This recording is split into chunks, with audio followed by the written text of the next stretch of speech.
Olá, hoje vou fazer mais um vídeo para o canal Psicologia e Direito com Malu Facuri. Você já parou para pensar que talvez não sejamos tão donos de nós mesmos quanto imaginamos?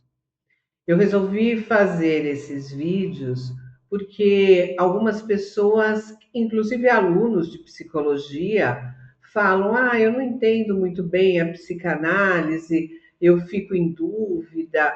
Então, eu resolvi fazer uma sequência de vídeos bem didáticos falando a respeito dessas questões. Durante muito tempo, o ser humano acreditou ocupar uma posição privilegiada no mundo. Somos seres racionais, capazes de pensar, escolher e tomar decisões. Mas algumas descobertas científicas mudaram profundamente essa imagem que construímos de nós mesmos. E para Sigmund Freud, a psicanálise provocou uma das maiores dessas rupturas. Freud dizia que a humanidade havia sofrido aquilo que chamou de feridas narcísicas, ou seja, descobertas que obrigaram o homem a abandonar a ideia de que ocupava uma posição central e privilegiada. Neste vídeo, vamos entender essas três feridas e principalmente a terceira delas, a descoberta do inconsciente. Durante séculos, como eu acabei de falar, o homem acreditou que ocupava uma posição especial no universo. A própria ideia de sermos seres racionais, diferentes de outros animais, e para muitas tradições religiosas, criaturas especialmente concebidas por Deus, alimentava essa percepção de superioridade. Mas algumas descobertas começaram a desmontar essa imagem. A primeira grande ruptura veio com Nicolau Copérnico. No século XVI, Copérnico propôs que a Terra não era o centro do universo, né? Então, ela fazia parte de um sistema que tinha o Sol como centro. Então, a humanidade, portanto, ela deixou de ocupar o centro do cosmos. Séculos depois veio Charles Darwin, que sua teoria de evolução mostrou que os seres humanos não constituíam uma espécie isolada e completamente separada das demais formas de vida. Somos resultado de um longo processo evolutivo e compartilhamos ancestrais comuns com outros primatas. O homem deixou assim de ser visto como uma criação absolutamente separada da natureza. Mas Freud dizia que ainda faltava uma terceira ruptura. E essa terceira ruptura seria provocada pela própria psicanálise. Ao estudar a mente humana, Freud chegou a uma conclusão bastante desconfortável. Não somos completamente senhores daquilo que pensamos, sentimos e fazemos. Então, grande parte da nossa vida psíquica acontece fora da consciência. Podemos acreditar que conhecemos as razões de nossas escolhas, nossos sentimentos e nossos comportamentos, mas existem desejos, conflitos, fantasias e representações que escapam ao nosso conhecimento consciente. É aqui que surge um dos conceitos fundamentais da psicanálise, o inconsciente.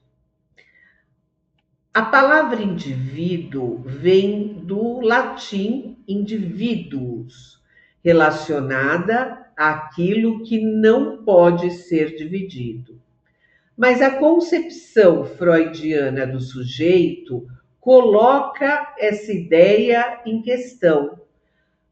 Para Freud, o sujeito é atravessado por conflitos e por diferentes forças psíquicas. Existe aquilo que sabemos sobre nós mesmos, mas também existe aquilo que desconhecemos e que, ainda assim, pode influenciar profundamente a nossa vida. É uma espécie de divisão interna. Sabemos algumas coisas sobre nós, mas não sabemos tudo aquilo que nos move. E essa talvez seja uma das mais revolucionárias ideias da psicanálise.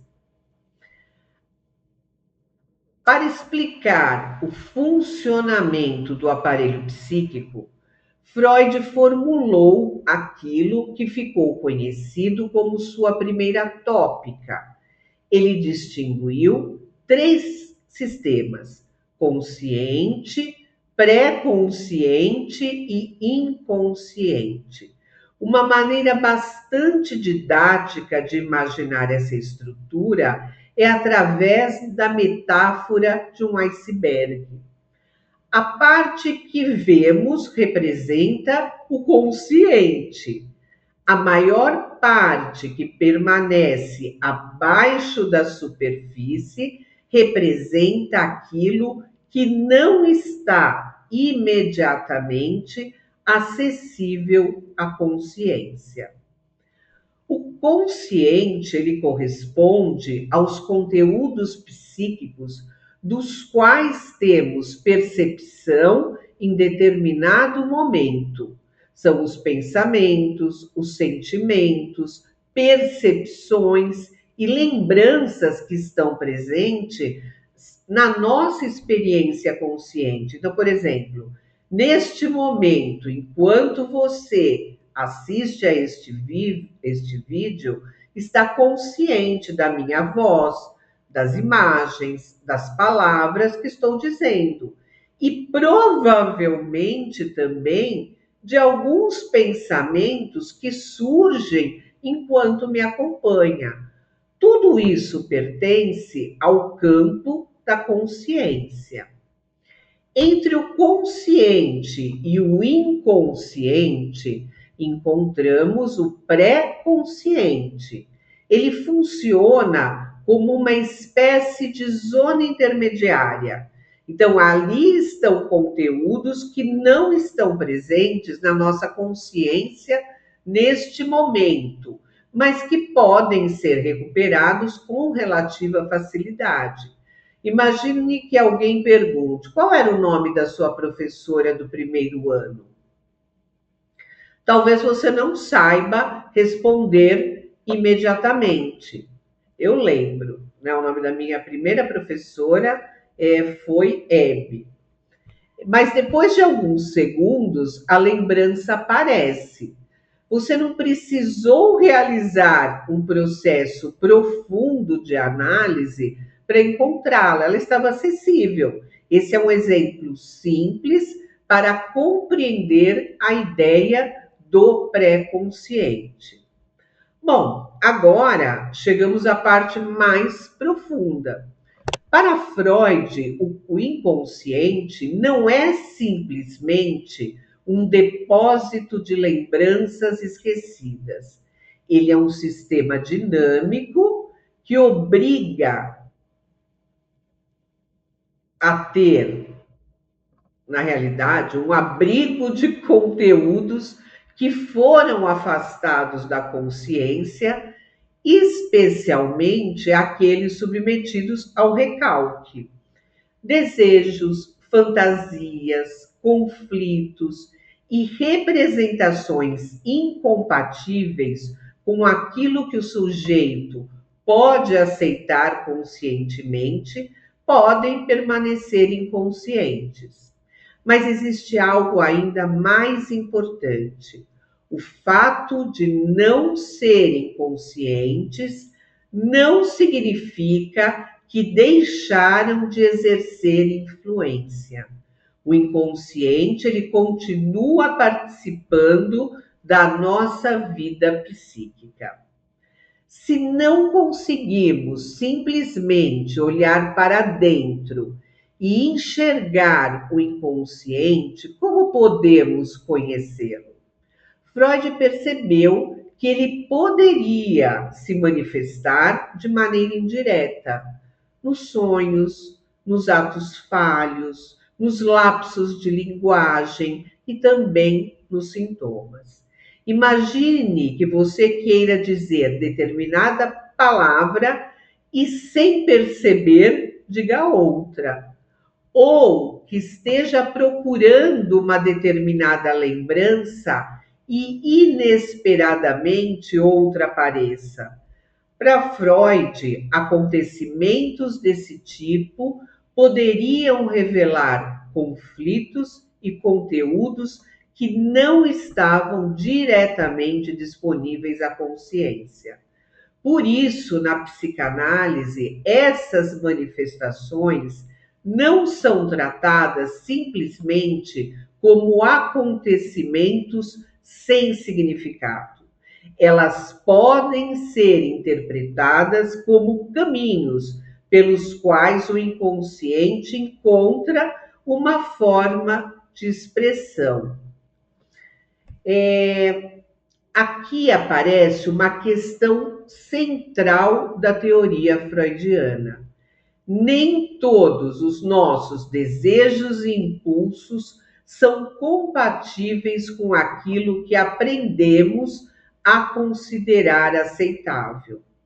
A sociedade estabelece normas, a cultura estabelece valores, a família transmite proibições e expectativas, e nós próprios desenvolvemos critérios sobre aquilo que podemos ou não podemos desejar, pensar ou fazer. Quando determinados conteúdos entram em conflito com essas exigências, podem ser submetidos ao recalque. O conteúdo é afastado da consciência, mas Freud percebeu que aquilo que é recalcado não simplesmente desaparece. O conflito continua existindo no aparelho psíquico e pode encontrar outras formas de expressão. E é justamente nessa dinâmica que Freud procurou compreender a formação de muitos sintomas e sofrimentos psíquicos. A grande novidade da psicanálise está justamente nessa mudança de perspectiva. Freud não estava dizendo simplesmente que temos pensamentos que não percebemos. Ele estava propondo algo muito mais profundo. O inconsciente participa ativamente da nossa vida psíquica. Ele pode influenciar aquilo que sentimos, desejamos, lembramos e fazemos. Por isso, compreender uma pessoa não significa olhar apenas para aquilo que ela conscientemente diz sobre si mesma. É preciso também investigar seus conflitos, suas histórias, seus desejos e aquilo que aparece de maneira indireta. Mas existe uma dificuldade. Se determinados conteúdos são inconscientes, não podemos simplesmente decidir. Agora vou acessar o meu inconsciente. Não funciona dessa maneira. Foi justamente diante desse problema que Freud desenvolveu métodos para investigar os conteúdos inconscientes. Entre eles, um dos mais importantes foi a associação livre de ideias.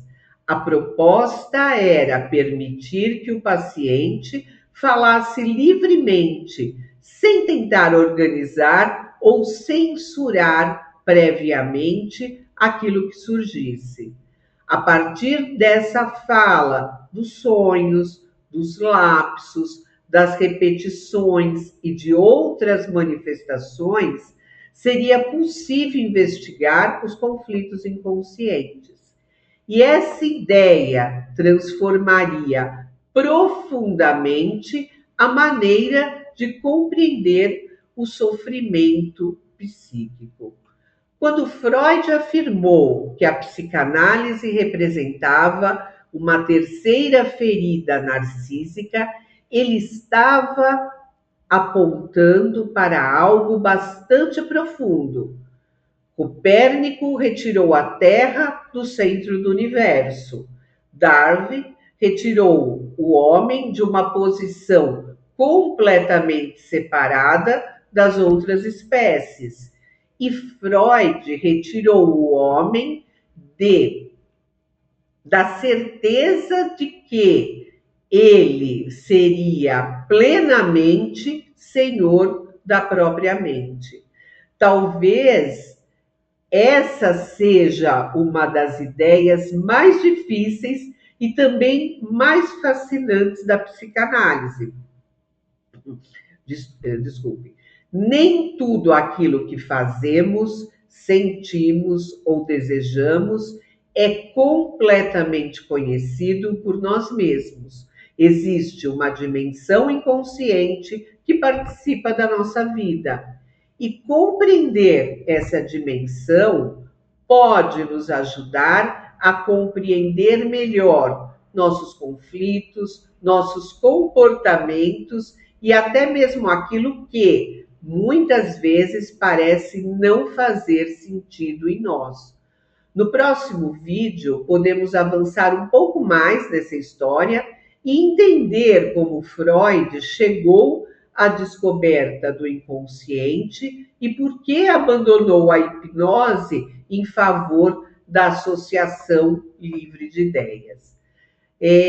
Se você gostou deste conteúdo, deixe seu comentário. Quero saber, né? Você já percebeu alguma situação em que disse ou fez alguma coisa e depois se perguntou por que eu fiz isso? Talvez Freud dissesse que vale a pena prestar atenção. E espero que assim vocês o façam. Até o próximo vídeo e um abraço a todos. Muito obrigada.